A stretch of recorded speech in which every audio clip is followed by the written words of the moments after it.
You know what has been great? Watching playoff caliber teams face off every weekend for the past 2 weekends. You know what hasn't been great? This list of offensive coordinator candidates for the Jets. Although in the past 48 hours, it has been trending up slightly. What's up, Jets fans? Welcome to a rare weekend edition of Jet Nation Live. We are your hosts, Dylan Terman and Glenn Naughton.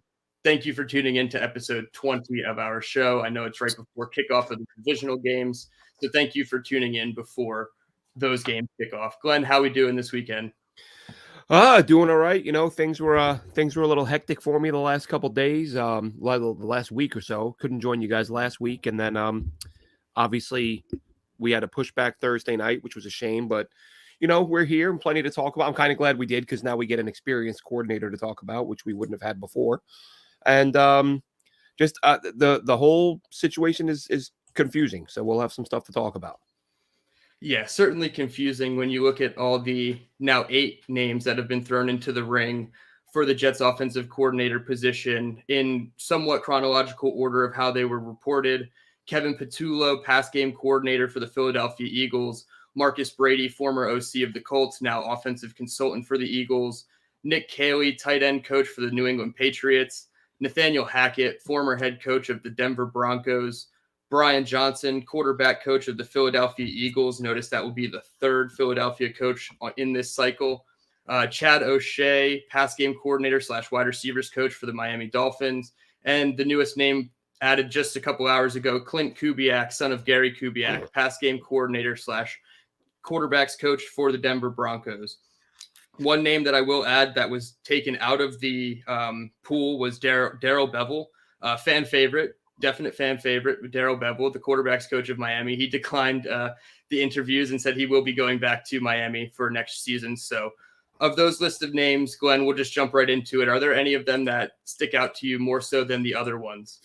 Well, only Kubiak, because he's the only guy I look at and say he's got experience as a play caller and was probably the one actually calling the plays.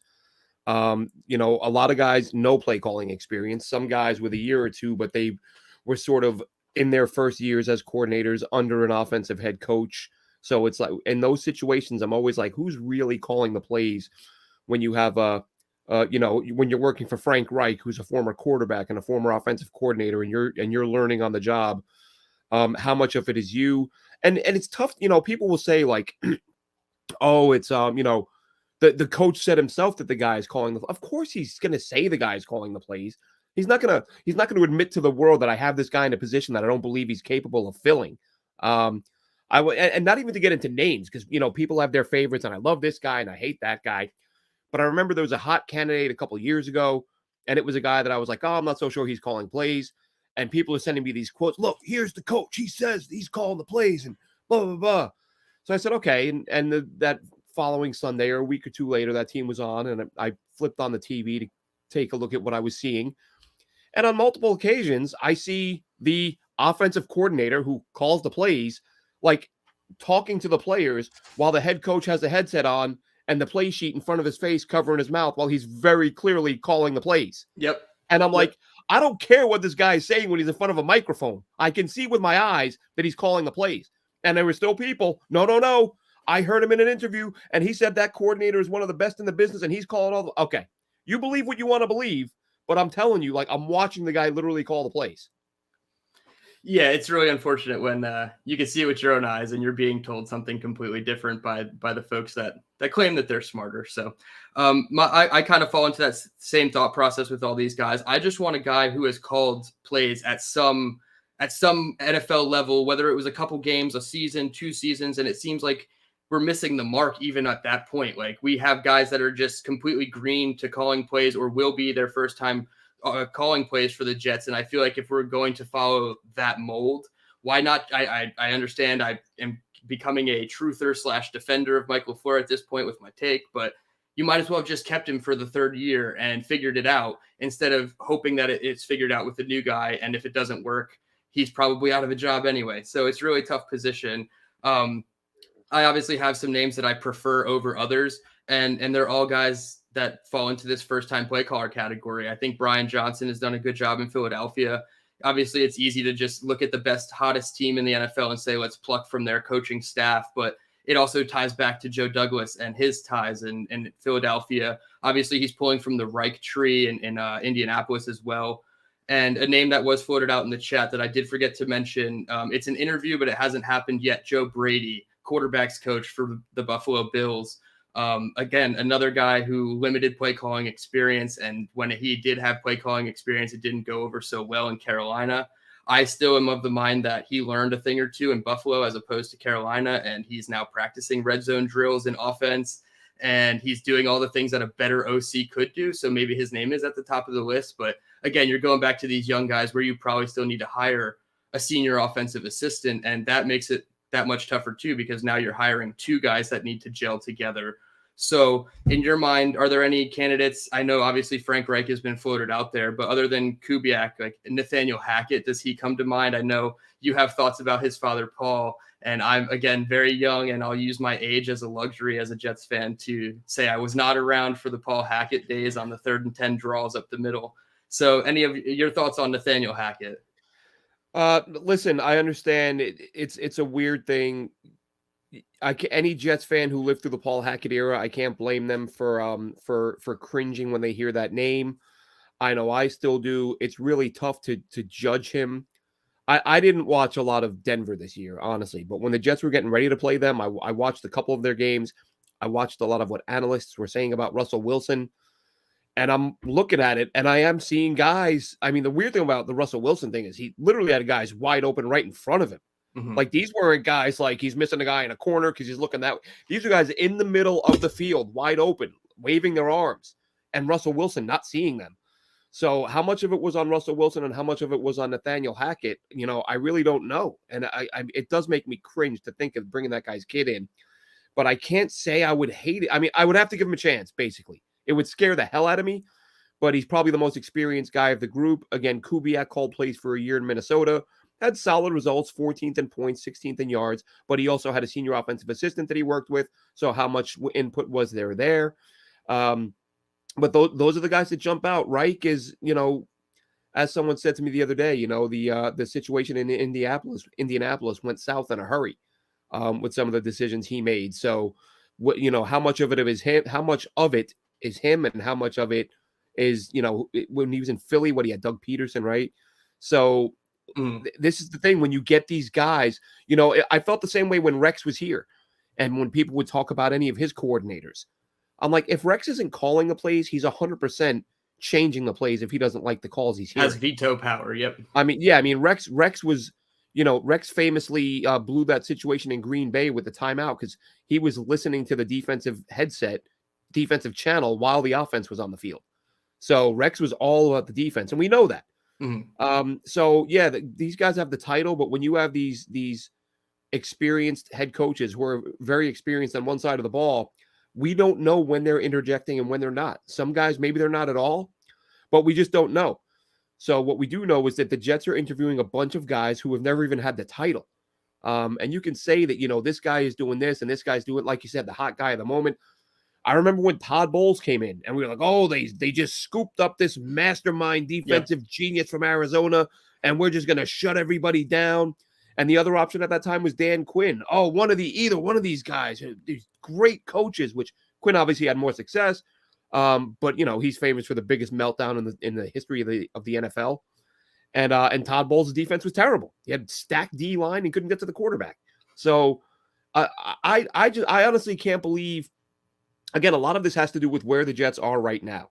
Mm-hmm. If they were earlier in the rebuild, fine. Roll the dice on a young, hot coordinator who's making a lot of, good decisions as a QB coach or whatever it may be. Or maybe you have a new staff coming in, the way you did with LaFleur, where you should have probably had an offensive assistant.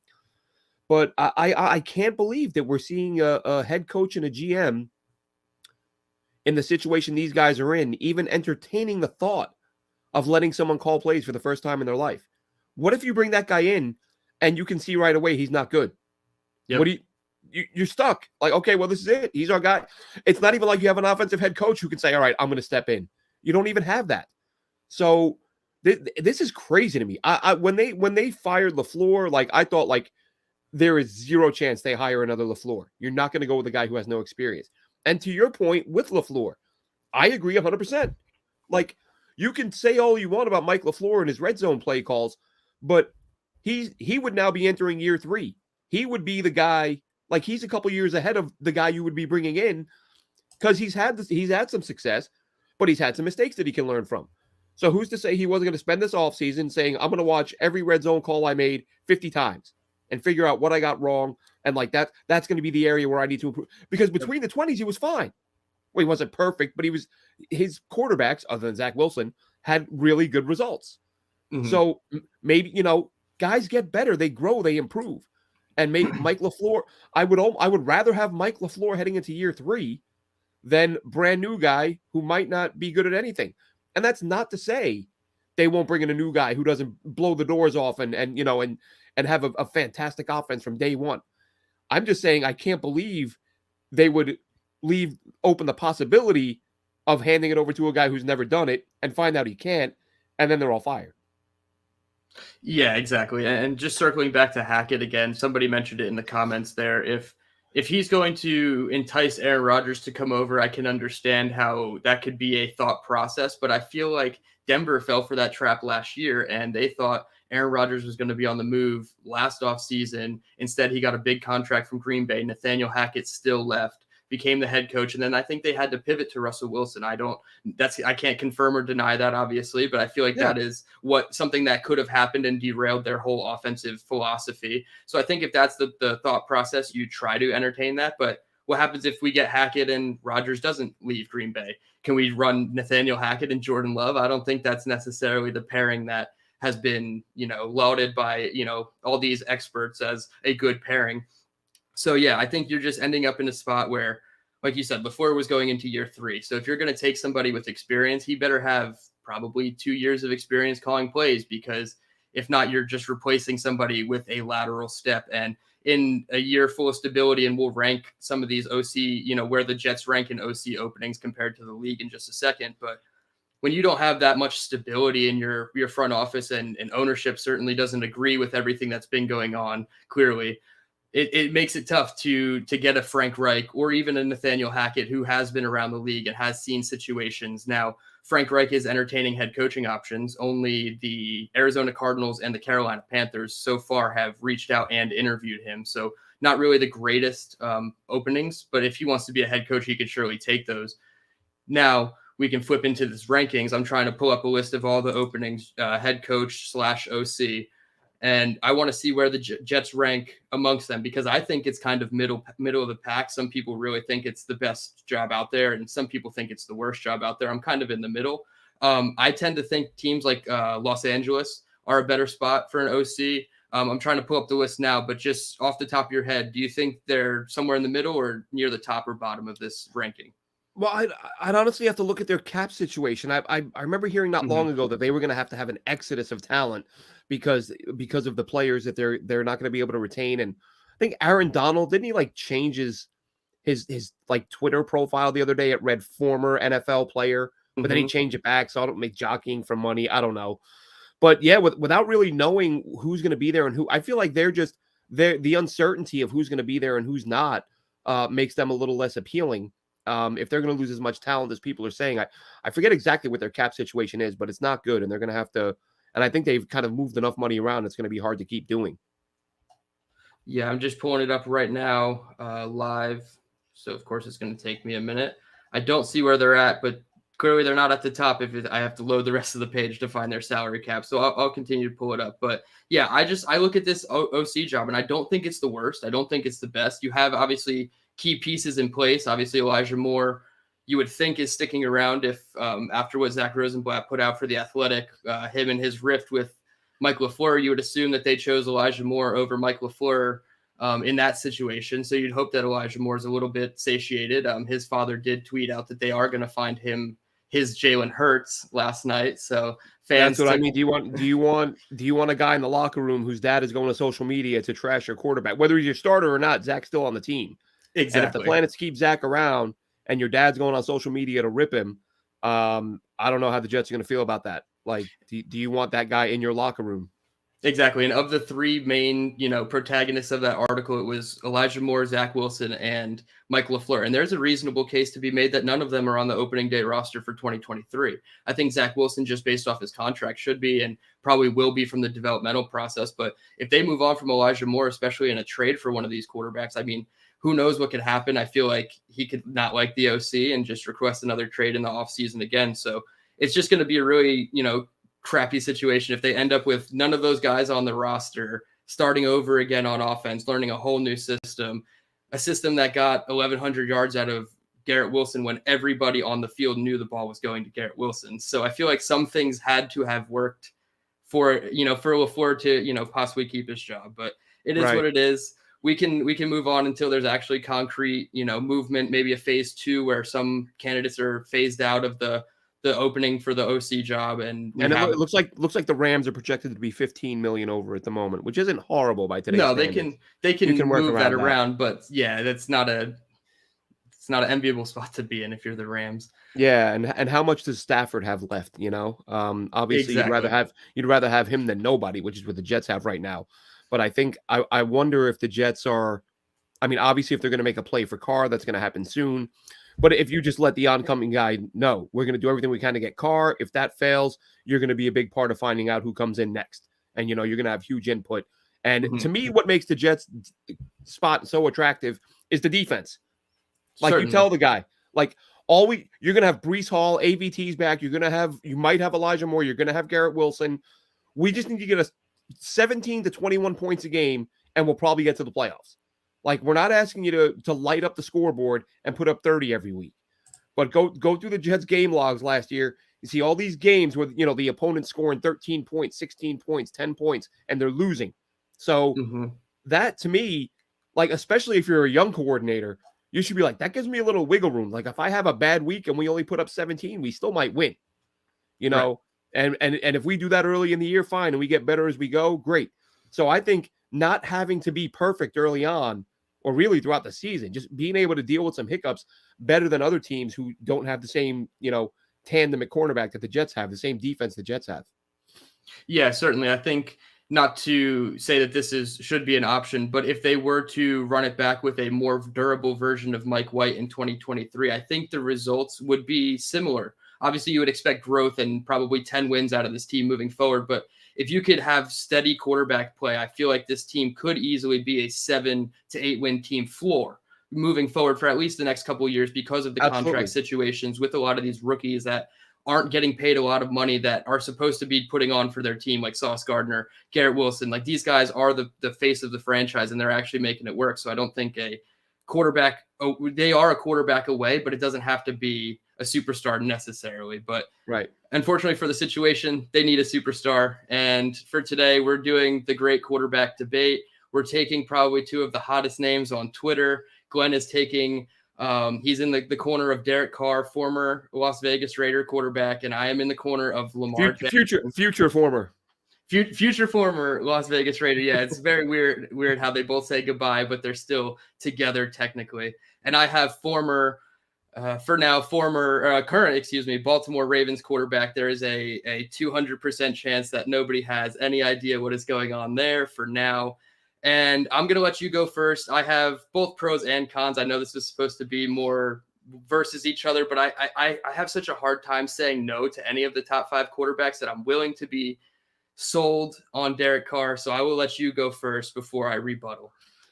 Yeah, and that's the thing. Like, my position isn't that I don't want Lamar Jackson. My thing is that surprises me. I've seen quite a few people say things along the lines of like, it's a no-brainer, and how can you not? And nobody can give me a single reason why you don't go after Lamar Jackson. And I'm like, not a single reason. Yeah. Like, how often do we say, and by we I mean football fans, I say it, you say it, you've heard players say it, GM say it. The best ability is availability. Like, yep. And that's been an issue for Lamar Jackson of late. He missed 5 games at the end of last season, and really, the last game he played last year, he took 4 snaps. To me, that's another missed game. Like, you couldn't go. You played 4 snaps, and then you missed the next 4 games after that, and he missed a game 2 weeks before that. So really, he finishes the season. What is that? 1, 2, 3, 4, 5. He missed 6 out of 8 games to end last year, and then he misses the last 6 this year. So what is that? He's missed 12 of his last sort of 25, 30 games. So that's not a really great clip. And you're talking about a guy who, again, is going to command 2 first rounders and $50 million a year. If I can get Derek Carr, who is nowhere near as dynamic, but is more durable, is as consistent, obviously can't do as much as Lamar can, and I don't have to give up my 2 ones, and I can use those as building blocks. Like I don't just get Derek Carr. I get, let's say, Derek Carr and Skoronski to play left tackle, and I have a 1 next year. Whereas this year I get Lamar and I don't have a left tackle or a first round pick, and I'm paying more money to do it. And the other thing, of course, we talk a lot about postseason production. Lamar's been terrible in the playoffs. Like, I know Carr's only been there once, but the thing with Carr, as we've talked about, he's a guy who's given, his defense has given up more points than any team in the NFL since he entered the league. So without him being the best quarterback in the NFL, which he's not, they weren't going to have a winning record. The best they could hope for when your defense is 32nd in the NFL over an 8-year stretch, to hope to be above, 300 is asking a lot. And the Raiders have had, they had 1 playoff year. They've had a lot of sort of, 6, 7, 8 win seasons. But Lamar career in the playoffs, 1-3, 55% completion rate in the playoffs. And now you're talking about a guy, he's got this knee injury that obviously ended up being worse than we expected. And I was going to explain to you, Dylan, if you remember, we had an exchange on Twitter recently where I talked about the quote regarding his knee and that the injury being worse than it was, surgery possibly being required. And there was a little confusion there where that came from. It was a quote from Lamar that our good friend Scott Mason at Play Like a Jet, he sent that quote to an orthopedic surgeon who he has on his show quite often to talk injuries. So I read the quote. The part in quotes was Lamar. Mm-hmm. What wasn't in quotes was the reply from the orthopedic surgeon. So this was an ortho saying because he didn't examine Lamar, but he's saying based on what Lamar Jackson is saying, if what Lamar Jackson is describing is actually what he has, then that means the injury we were told previously is a more severe injury with a less predictable, that will require surgery with a less predictable surgical outcome and recovery time. So even if things go well, relative to where they are now, you have to wonder, is Lamar going to be the same guy? Is he going to still be that running quarterback? And to me, the in terms of how frequently guys are, and I said a couple months ago, I can't remember if it was while we were talking about Lamar, I said, maybe it's time to rethink this concern we have. We always hear running quarterbacks are going to get hurt more often, which doesn't really feel like it's the case because quarterbacks run more now than ever. Mm-hmm. And it's not like they're, not like careers are ending left and right. Mm-hmm.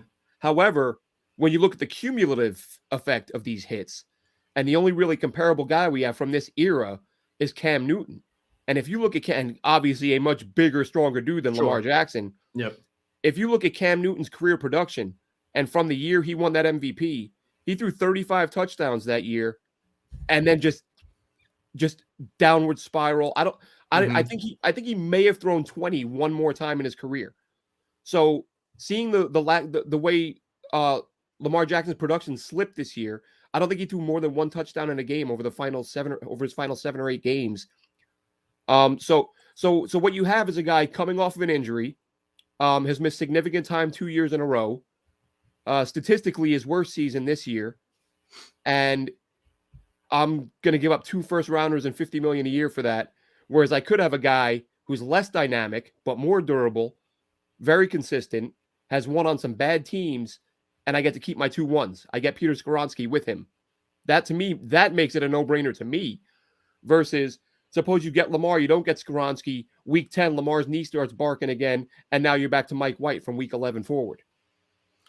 Yeah, I certainly think when you add the aspect of a Peter Skoronski or a Paris Johnson or whoever it will be, most likely offensive line in the first round picks, especially over the next 2 years for the Jets, it definitely sways the argument and makes it almost like a no-brainer, essentially, like you said, that Derek Carr is the pick. I do want to say about his 2 injuries. I do want to start just on the negative for Lamar, because that's where you were. The injuries, both that he sustained, a bone bruise in the ankle in 2021 and the 2022 PCL strain, which at this point we're assuming is grade 3, completely torn. Both of those injuries were sustained in the pocket. So for that perspective, I liked how you brought that in about, quarterbacks running aren't necessarily leading to more injuries. Obviously, somebody can easily say Kyler Murray was scrambling when he tore his ACL. And yes, that's one example, but obviously Lamar's case is very different, and it shows just how different every situation is. And every quarterback's going to scramble at some point. It's exactly. Not, Zach Wilson got hurt scrambling in preseason against the Eagles. So anybody's prone to those types of injuries. And obviously, I just did a quick Google search. Scott did a lot more research with his orthodontic source or ortho source. And I looked up a grade 3 complete tear, no surgery, approximately 3 to 4 months. And obviously, no surgery leads to variables in the recovery. And obviously, surgery does too. And that is a 12-month timetable. And that is, I'm assuming for a normal human being, not necessarily a rigorous athlete going back out there expected to do all the things that a quarterback is expected to do. So you figure he got injured in November, late October, I believe it was, week 13. That puts him out for most of the 2023 season as well. So therefore, it's hard. You're not going to have him. Is that from the time of injury or for the time of surgery? If surgery, this would be from the time of injury, and obviously he hasn't had any surgery that we know of. And if that's I didn't look at the time of window for surgery, because I know some injuries, if you go too long, you can't have surgeries, or they are different types of surgeries at that point. But it would be 12 months from surgery. So now you're looking at a long time missed in 2023. So you would need to have a backup plan. However, I do think that even if you took away 25% of Lamar Jackson's ability as a runner, he is still a better player than Derek Carr. Obviously, that's not enough to say he's the right answer, but I did a little bit of digging into their career history, their numbers. I posted it on Twitter at @DTerman. You can check that out. Just from a multiple pass touchdown rate and multiple interception rate, over Derek Carr's 142 games, so a much larger sample size than Lamar Jackson's 70 games, Derek Carr had 3+ passing touchdowns at a rate of 16.1%. Lamar Jackson had it at 22.8%. And going back to your point, the first 3 weeks of the 2022 season, Lamar Jackson had 10 touchdowns and 2 interceptions passing. He had 3, 3, and 4. Then I don't think he scored 2 touchdowns passing for another 8 weeks until he got, 2 touchdowns. I think he never touched 3 again in 2022. So that's obviously he started very hot, and then it slowly dwindled, and then the knee injury killed him. I also looked at 2+ interception rate. Derek Carr had an 18.3% 2+ interception rate. Lamar Jackson had a 12.8%. So Lamar was about 5 percentage points better in each category. He was throwing 3+ pass touchdowns at a higher rate and throwing 2+ interceptions at a lower rate. Then I broke it down even further into their last 20 games. Obviously, that goes back a little bit further with Lamar due to the injury, so that stems back into the 2020 season. Derek Carr is mostly 2021 and 2022. Again, durability. In the last 20 games, Derek Carr has 2 instances of 3+ pass touchdowns and 5 instances of 2+ interception games. So Lamar Jackson has 4 3+ pass touchdown games and 4 2+ interception games. So obviously more 3+ touchdown games for Lamar and more 2+ interception games for Derek Carr. Obviously that goes to the supporting cast. I know that's a lot of numbers that I just threw out there, but it speaks a lot to the whole Lamar is just a running quarterback. And our guy, Emery Hunt, I don't have the tweet to pull up. You can follow him at FB Game Plan. He tweeted it out. Lamar ran a pro-style offense in college under Bobby Petrino. And Lamar Jackson even quote tweeted it and said, "Thank you," with the prayer hands and the rocket, as he's been doing all offseason. So Lamar Jackson can run any system. That's not to say his running shouldn't be taken advantage of. Obviously it should. And then I'm going to use this into my negatives into Derek Carr. I'm tired of he'd be the best passer in Jets history argument, because I crunched the numbers on every single quarterback, including Jimmy Garoppolo. And if you put him in the exact same sample size as Joe Namath, who we are comparing these quarterbacks to, Why all of a sudden, or why we have to compare to 1967 Joe Namath? Because all our passers in between have absolutely sucked. So you have to compare to 1967 Joe Namath, and every single quarterback with that sample size would do better than Joe Namath from a statistical standpoint. So I understand Derek Carr, he would have the best numbers by far of a Jets quarterback. But guess what? So would Aaron Rodgers. So would Tom Brady. Lamar Jackson would if he played 100 and whatever games that Joe Namath played. And obviously he's 26, so he could still. And Jimmy Garoppolo is probably the only one that's borderline. And I think everybody knows that Jimmy Garoppolo is the least favorite option of quarterback. So I just look at Derek Carr, and this will be the wrap of it. Derek Carr is like playing The Price is Right. You have 3 doors. The first door you open is Derek Carr because of the February 15th deadline that the Raiders have to decide by. Is Derek Carr going to get moved by February 15th? If he is, the window to franchise tag any player, including Lamar Jackson, doesn't open for 6 more days.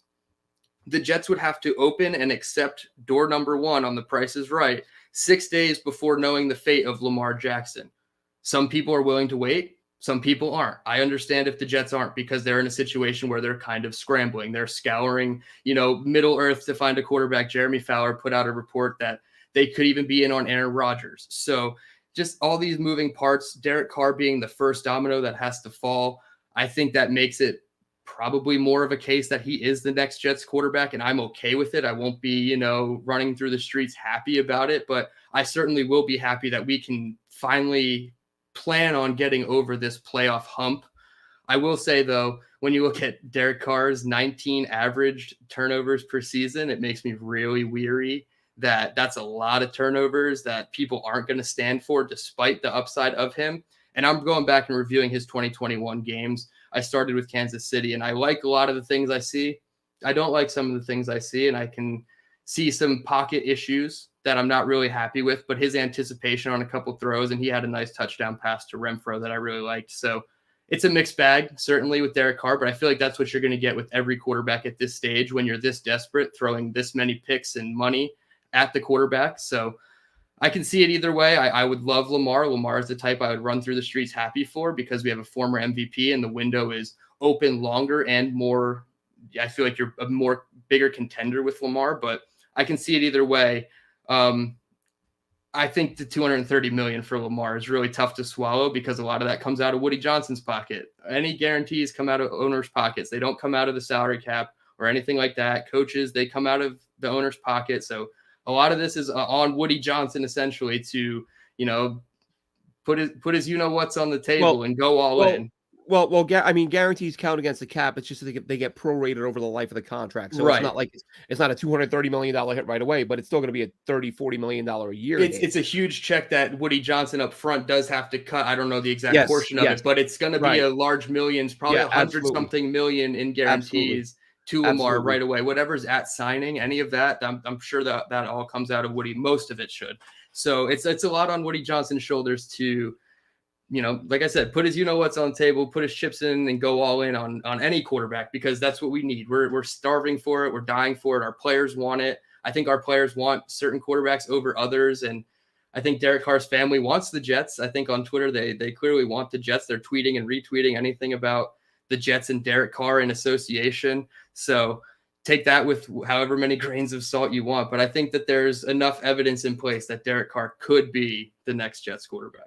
I think so. And the thing is with comparing stats, it's hard to take every single thing into account, but the things, like Carr having more picks, of course, the philosophies, he's played, as I said, he's played on teams that are always behind, so he's always throwing. Yep. Whereas Lamar plays in a franchise where they still believe in ground and pound, and they run the ball they're usually in the top sort of 5-10 in the league in rush attempts. But the biggest factor with Lamar, and to me anyway, and this is why, like I said, like if we were having this conversation 2 years ago, I'd be in the make this move now, like there's no reason not to bandwagon. But it's the unknown of, like, is he going to be the same guy after this knee injury? Is it going to require surgery?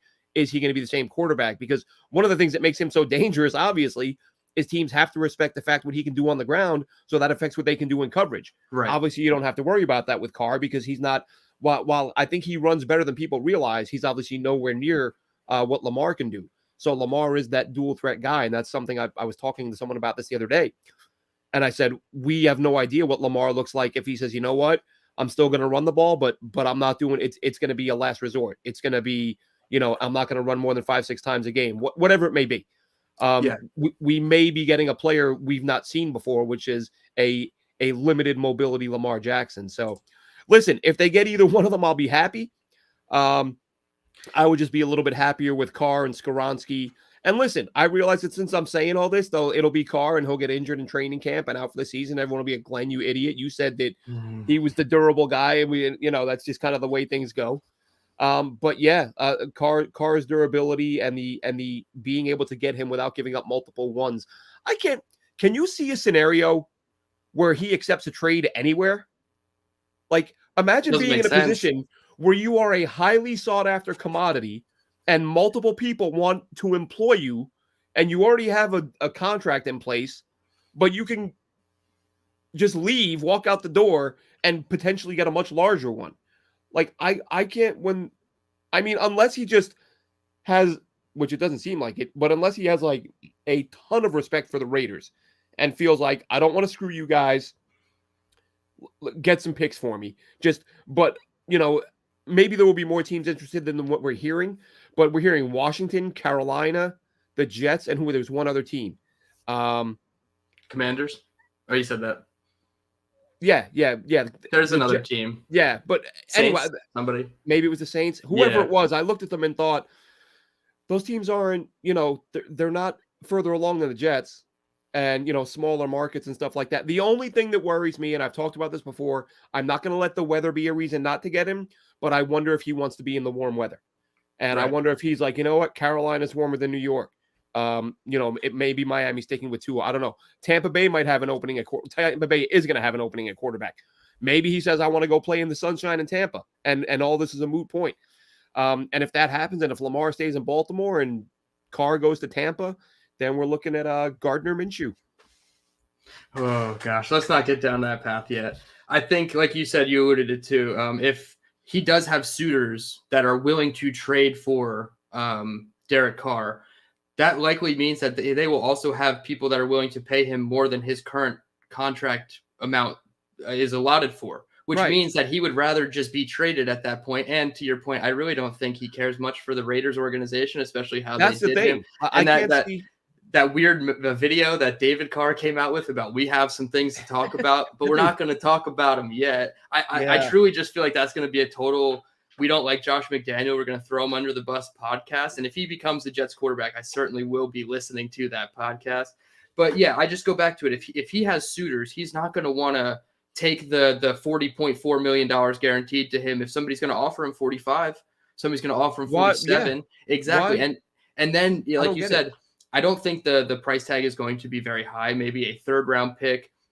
You send a second, get a third back or something of that nature. I don't think it's going to be anywhere. People saying number 13 going to Derek Carr is just silly and out of the realm of possibility. I don't think like Derek Carr could step in and say, I want that place. I want them to be good. So exactly. You can trade me to them for a 3 and they keep their 1 and 2, or I'll just veto the trade and walk out and go sign with them. Exactly. Because if we can't get the offensive line help, then like, what is the point? Exactly. So, and I also think about the stability that Derek wants. So he's not going to want a team giving up future assets just to acquire him. He's going to want stability both financially and from a roster and draft standpoint to build the team around him. So yeah, I think, I mean, hey, there's a lot. I see a lot of people in the chat saying like, what, Carr can get out. Why wouldn't Carr just leave? And it makes sense. And exactly. Yeah. And then the other thing you mentioned, cold weather, I wrote down, and this has been a thought brewing in my head. I wanted to say it live and not on Twitter. If Derek Carr gets Woody Johnson out of the MetLife deal and into a stadium of their own with a retractable roof, I'm Derek Carr's biggest fan. I don't care. I want him right now. That's if that is a guarantee, but obviously that's satire and we're joking here. But if he is a bad cold weather quarterback, those other teams that you mentioned, despite not having all the pieces around them, do become more attractive options if they are willing to pony up the exact same as the Jets. So it's really a tough situation to be in. We'll see. February 15th is not that far away. I feel like right as soon as I get back from the Senior Bowl, that's all it's going to be is just where's Well, Derek Carr going? I mentioned the Bucks. They're projected to be 57 million over the cap, so they may not be an option. And that's it. 57. That's uh, doable. Just add the 45 million to that. Panthers 14 million over. We thought maybe the Saints they're 61 million over. So yeah, there's that. Okay, so the NFC is probably out on Derek Carr. And honestly, I think Derek Carr should be out on the Commanders. I know we're in no, people in glass houses shouldn't throw stones, but the Commanders they're a wreck, dude. The Commanders are a wreck. Exactly. There's no other way to put it. So yeah, Derek Carr, all signs point. I think if there's betting odds out there, if you live in betting states, they're probably very nice on Derek Carr. You could probably still get plus odds. I know Lamar Jackson, the Jets were the favorite. I think that's just, bettors and voters, pushing it that way. I don't think Lamar should be the favorite for the Jets, but Derek Carr definitely should be. With that, I mean, we can close the quarterback debate by saying neither of us are ever going to talk from here to the draft about a first-round quarterback or probably a second-round quarterback for the Jets. God, man. It really hurts my head. Somebody tweeted Greg Roman and I've seen it, man. Anthony Richardson. And I said, I'll get Anthony Richardson. I said, find me a brick wall so I can run my head straight into it because I'm not dealing with that. We don't have a quarterback for 2023 in that scenario. They're both developing, Richardson and Zach Wilson, if they find a guy who could even develop quarterbacks to begin with. So tough situation to be in, but we will not be talking about rookie quarterbacks, at least under this regime for another couple of years. I know we're a little pinched on time, but we started early, so I guess we can just move into draft segment unless there's anything more quarterback related you wanted to talk about. No, I think that covers the quarterbacks. I mean, okay, real quick, let's take a second. Let's say Carolina trades for Carr, Lamar re-signs. What do you do? All my eggs have shifted to the Aaron Rodgers basket at that moment. I hope that no Aaron Rodgers. No. Okay. Mortal. If there's only mortal QBs are available. Okay, all right. It's really tough, but like Jimmy trading for Patrick Mahomes. Yeah, right. Jimmy G obviously would still be there. If we get out of that realm, honestly, I said it to somebody on Twitter, just run it back with Mike White. Everybody's losing their fucking jobs. I'm sorry, I just said the F word, but everybody's losing their jobs if we run it back with Mike White. So just run it back. At that point. It's embarrassing. If you miss on every single quarterback, Joe Douglas probably doesn't make it to week one as the GM. Rob Saleh is on the hot seat entering training camp. Woody Douglas lied about pulling his wallet out and spending big money. I honestly think it's unfeasible to miss on all of them, all of the 5 quarterbacks that were mentioned. If Tom Brady's the last resort, you have to go after it because you've lied to everybody and said that you're going to go do something about it. It's not lying if you offer them the money and they say no. If they're not in, yes. I have no doubt they're going to offer the money. But as I've said to people, like, you can't force Derek Carr. I mean, Derek Carr has been a California guy his whole life. Yep. And he might go into the situation saying, I am not leaving the warmth. I'll go to the East Coast, but I'm going to Carolina or I'm going to Tampa, whatever. I'm not going to the cold. And the Jets haven't. And as I've said, man, I'm a firm believer, especially the more you make, because these guys get 30, 40, 50 million, and you can pay no tax or you can pay 7 or 8%. That's a lot of millions that you're giving away for no reason. Like you can have warm weather, save money on electricity, and get another, 8, 9, 10 million cash for signing with that team. It's not like, oh, it's a difference of 80 grand. It's a lot of millions that you're giving up to go to New York over Florida. Exactly. And I think that's more reason why he would want to restructure his deal and get cut as opposed to keep what he has, because then the taxes are taken right off the top of that. It's not a matter of working in the taxes to equal out everything. I forget the very last point I was going to make, but it's just, I don't know. This whole quarterback situation is really tough. I feel like if we could just sit in like a coma for a couple weeks and just ride out this wave until we have the answer figured out, I'd be much happier. Because it seems like no matter what, the OC is going to get hated. The quarterback's most likely going to get hated. It's really fun to be here. And this offseason is going to be fun if they don't land a quarterback, because I don't think many people make it to the season. With that, we can move into to some draft talk. I know you sent me a ton of clips on Twitter of the guys that I was going to talk about. I didn't have a chance to save all of them. I do have a couple clips of my own guys. I'm going to let you go first while I organize my thoughts here, but any of your draft guys that you want to bring to the table? No, I just sent you one clip of one guy I'm going to talk about, and may have mentioned him earlier in the year. I'm sure I did actually. He was on the freaks list. He jumped out at me last year. I'm sure you remember last season. While we were watching draft stuff, I messaged you and I said this Pittsburgh front seven is really has some Yeah. really good players. And I think two guys I'll mention actually. One, Kalijah Cansey, defensive tackle. You'd probably Yes. have to get him in the earlier rounds. Explosive guy in the middle of the defense, and we've talked about how the Jets are really lacking with depth there. You know, they could really use some fresh blood in there next to Quinnen Williams.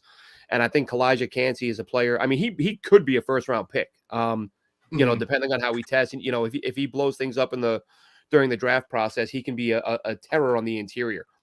But I think he's a guy, if you can get him in round 2, I would pounce on him. And another guy, another Pitt defender, linebacker, Servassier Dennis. He's a guy who can cover. He can get to the quarterback. Might have to add a little bit of weight to play the run a little bit better. But he's a guy, again, who can be a playmaker in this defense. It fills a need. I've seen him mocked in the first and second round too. So really, you might get one of those guys, but you're not going to get both. And the third guy, of course, and you know what, I'll do Jake Haener another time because I have a bunch of Haener clips. I've been watching a lot of him. Because Fresno State just has a lot of good players. They really do. I like their tackle, Dante Bull. I don't know if it was my imagination or if it was just because I was watching so much Fresno State a few days ago. I swear they were switching him from left tackle to right tackle throughout the game. Like he just switched sides. Definitely game to game. Like I was watching and I was like, was that earlier this game? I thought he was playing the left a little while ago. Now he's on the right. But yeah, Dante Bull I really like. Of course, Remigio, who I've sent you. Jalen Cropper is really good receiver. Just some really good players on that team. And Jake Haener, man, that quarterback, he does a lot of things really well. He's not getting enough talk, and I'm glad. If you could grab him in the middle rounds, I would absolutely couldn't take him quick enough. Yeah, just going back to the front seven of Pittsburgh first, I feel like over the last few years they've had a good amount of prospects that I've liked, even at like some capacity. There was like Rashad Weaver and Patrick Jones the one year. So and yeah, you did mention Cansey in our big deep dive. I believe that was back in week 11, which it's crazy that was 10 weeks ago. This season has just completely flown by. But yeah, Pittsburgh is definitely one that I'm looking forward to. Jake Haener. Obviously, I will get to look at Jake Haener up close and personal at the Senior Bowl. They haven't announced which teams the quarterbacks will be on yet, but I do know that the Jets offensive assistant is coach of the American team running backs. Yeah. So I have been looking at the American team roster first as they go position by position. The first two guys that I watched, I started with the edge group for the American team. Funny enough, they have two guys named Byron Young. One is a defensive tackle for Alabama. He's 6'3", 290. Sorry? No, I was going to say that messed me up. I wrote down your names. I didn't see that you put Alabama in parentheses. And I had a bunch of Byron Young from Tennessee, and I had nothing on the other Byron Young. I was like, oh, damn, it's the wrong guy. So I had to dig up a bunch of games and shoot. Like fast forward through them, waiting to find them make plays. Yeah, I did. Someone had a highlight video of I stole 2 plays from there, and the rest I went into full games and just skimmed through to where Alabama was on defense and found them making some plays. Yeah, and I mean, Byron Young certainly is a playmaker. They lined him up inside and out versatility. Like I mentioned, 6'3", 292. So he does have the frame to play inside as defensive tackle. I don't think necessarily he should play there every down because watching him start the game and get a lot of one-on-ones with the offensive tackles getting around the outside, and then slowly throughout the game, it just progressed into, left guard, right guard, kicking over to help the tackle, and then they're chipping him with a running back or a tight end. So Byron Young was certainly, taking up a lot of blockers as the game went on. I thought he had a really nice bull rush that interior offensive linemen really couldn't handle. They held him a couple times. Sometimes he was called for it, sometimes he wasn't, but the fact that he was getting held shows enough that he was winning. I know one time, I believe it was, this is the Alabama tackle against Tennessee, so very confusing. He was going up against a rookie right guard, and he just absolutely punished him.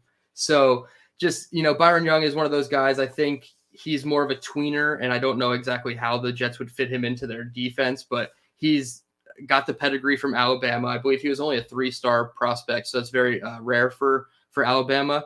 But I do like his versatility and his first step explosiveness, plus his decent moves in the pass rush made him an intriguing prospect. Now, the Byron Young edge from Tennessee, he is certainly more of the mold of who I like. He's more of a speed rusher on the outside. He did a lot of stand-up in their odd fronts, so 3-4 outside linebackers, but he did do hand in the dirt, 5-tech, normal 4-3 stuff. He's listed at 6'3", 245, so 10 pounds lighter than Bryce Huff. Same height. So basically, you're picturing a similar frame to Bryce Huff. And in some games, he was used like Bryce Huff. I was like, why is Byron Young not on the field? Against Kentucky, he only played 33 snaps. So you mean in some games he was not used like Bryce Huff? I guess 33 snaps is probably all of Bryce Huff's like half-season usage. Yeah, you're right. But when you I just mean in that they're both not used. Oh yeah, absolutely. I was just confused watching the D-line, and I'm like, why is 6 not out there? Because he was making plays every time he was out there, similar to Bryce Huff. I like I said, a speed player. His dip move on the outside tackle, the outside shoulder of the tackle, had guys whiffing. He had a really nice half sack that I'll post on Twitter. His inside move against the left tackle, he had a pressure against the running back that I wrote down. The running back stood 0 chance against this guy. And I'm talking about 245. So he doesn't really have a ton of strength to play 3 downs against the run, everything like that. But when he's got his hair on fire going towards the quarterback, not many people are going to stop Byron Young. So it's funny. Last week I talked about brothers, Chase and Sidney Brown. Now I'm talking about 2 guys with the same name. Who knows? The Jets might draft both of them because that's what we like to do. Michael Carter, Brees and Bryce, obviously.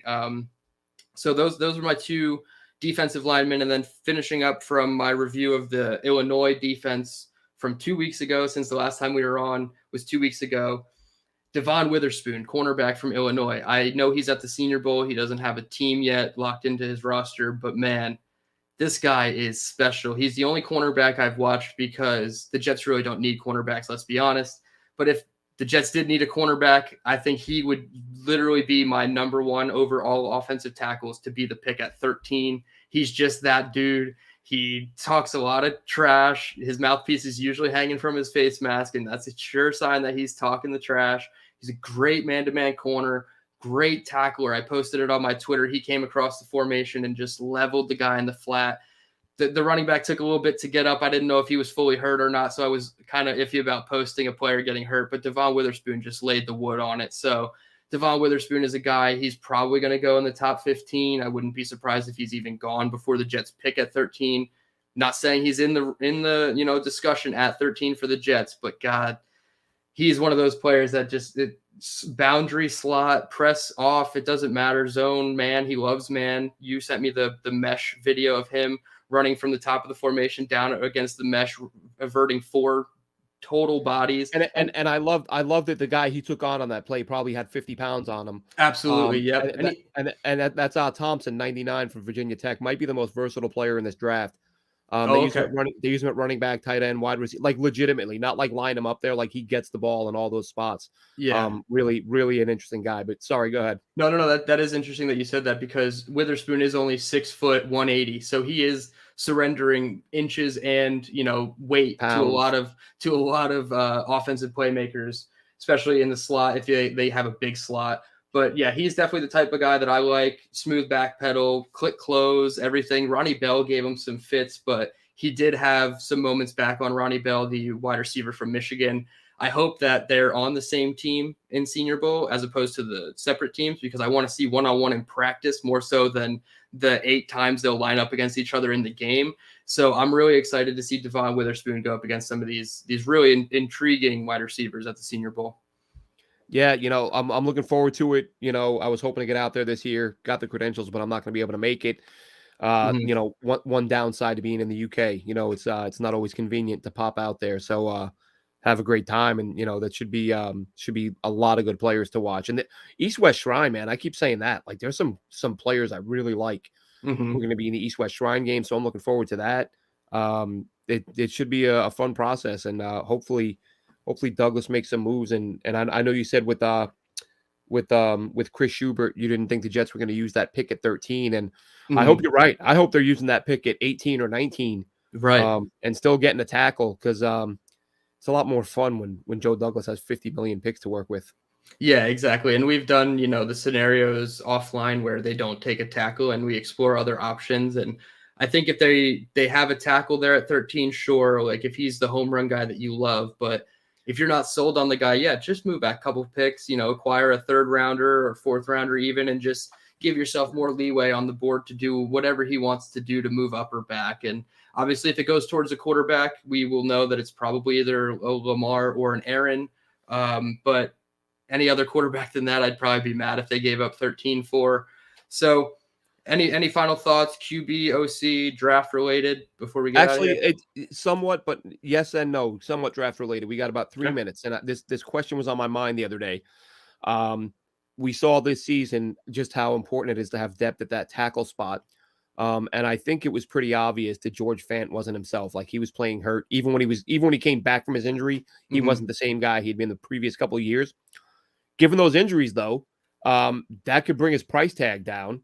Do you look at bringing George Fant back and with a full offseason to recover, hoping he's healthy next year, not as a starter, but if you have Fant as depth, that maybe gives you that little bit of wiggle room? Because we talked about it, and it did intrigue me. Like, when I look at these guys, like Matthew Bergeron, the kid from BYU, whose name is it Freeland? Blake Freeland. Yep. Freeland, yeah. I watch those guys, and I'm like, if they feel like they can get those guys at 42 and get a Josh Downs or an Addison or a Michael Mayer in round one, like another weapon for that offense, I wouldn't have a problem with it. And I feel like if you have Becton's a question mark, but you bring Fant back. I mean, he's a question mark too, but Becton, Fant, and a tackle in the 40s. I'm not saying they should do it, because I've been banging the, offensive tackle in round one drum for months now. Yeah. But I just kind of played around with the idea the other day and thought, if there are enough guys that they think they can get a starter in round two, which does happen. It's not, it's not as if you can't find starters in round two and beyond. Why not go with a receiver or a Michael Mayer in round one and then grab a Bergeron or Freeland in round two? Yeah, exactly. But my question about was, Fant. Do you bring Fant back? I went on a tackle tirade. No, that's fine, because I don't want to pigeonhole myself into any position at 13. So you have to explore all options. Dwayne Brown still is under contract for next year. I know it's a weird cap number and he could just very well retire. But if he gets on the mend, you have George Fant on the mend, obviously Mekhi Becton. You have 4 tackles that are very questionable tackles. But if you can retain 3 of those 4 by just bringing back a Dwayne Brown or a George Fant, yeah, absolutely. You open up the possibilities. And like you said, no, don't take one at 13. You could trade back at a Broderick Jones, DeJuan Jones from Ohio State. Those are the guys Chris Schubert mentioned last week. So, yeah, you have plenty of options that you're not trying to pigeonhole yourself into 13. So, yeah, bring back as many offensive linemen in general. Bring back Herbig if you really want to bring back McGovern. You bring Herbig back and you view AVT as a possible tackle. Exactly. And Herbig's at your guard. So something like that. Exactly. Yes. And if you're drafting in that scenario, Peter Skoronski, he can give you guard to tackle flexibility. He's played all over the offensive line. So, yeah, just give yourself as many possible options before you get to the draft. And I think Fant is at a reduced price now. So he has to, pick somewhere to go if he wants to keep playing. So why not just stay here? So I certainly agree with that. I guess that's going to be it. Obviously, go Bengals. And who you got? Niners, Cowboys, real quick. Niners. Look, did I share that stat with you? What was that? There was a stat a few weeks ago. I don't think it's changed. Like, teams playing the 49ers were like 0-9 or like 1-10 the following week. Like, that's that's how physical they wear you down, and they're playing a team on short rest. So I think I don't love the idea of Monday night playoff football. I know it's good for ratings, but giving teams one less day to rest and prepare for the playoffs doesn't seem right to me. But I think, I think we're going to see them win today or tonight. And it's I think the Bengals win, but that Bengals, that Bengals matchup next week will be interesting. Yeah, I hope. No, I take that back. It's Bengals Bills, isn't it? Today, yeah, Bengals I'm Bills. I'm taking the Bills. I saw someone do a video on that the other day. Like it was sort of conspiracy theory-ish on Mhm. like, it's all rigged and all that, which I don't believe. But the numbers he was given, like the ref that's working the game, the Bills are like Are you talking about eight, Warren Sharp? like they're like 8-1 or 9-1 when that guy refs, which Yeah. is insane for any team to have that record with one guy. Mhm. And there were just a few factors where and I just the Bills, I know they hiccuped it, points during the season, but coming into the year, I thought they were going to go to the Super Bowl. Yeah, I think for the predictive standpoint, I want the Bills because I predicted them to make it to the Super Bowl against the Eagles. But at the same time, I can't root for the Bills, and I really want the Oh Bengals to yeah, win. But I want the Bengals to I win. also don't want the neutral site AFC Championship game because that entire video that Warren Sharp said would be a moot point, and I'm glad that if that's not the case, refund 50,000 people for their tickets because I don't like the neutral site thing. I know it's being talked about as like a possibility for AFC and NFC games moving forward for the championship, and I don't like that. I know it's probably going to be a thing for money, and it might happen. So yeah, let's go Bengals. Niners Yeah, all the way. I hope Dak Prescott does well. I like Dak Prescott, but I can't root for the Cowboys, and I just can't do it. So all with right, man. with that, we'll get out of here. Thank you everybody for tuning in. We had a lot of viewership. We'll be back next week. We'll probably start our offensive review of the season, talking about all the stats, players moving forward, free agency, how it's going to really affect this offense. And until next time, let's go Jets.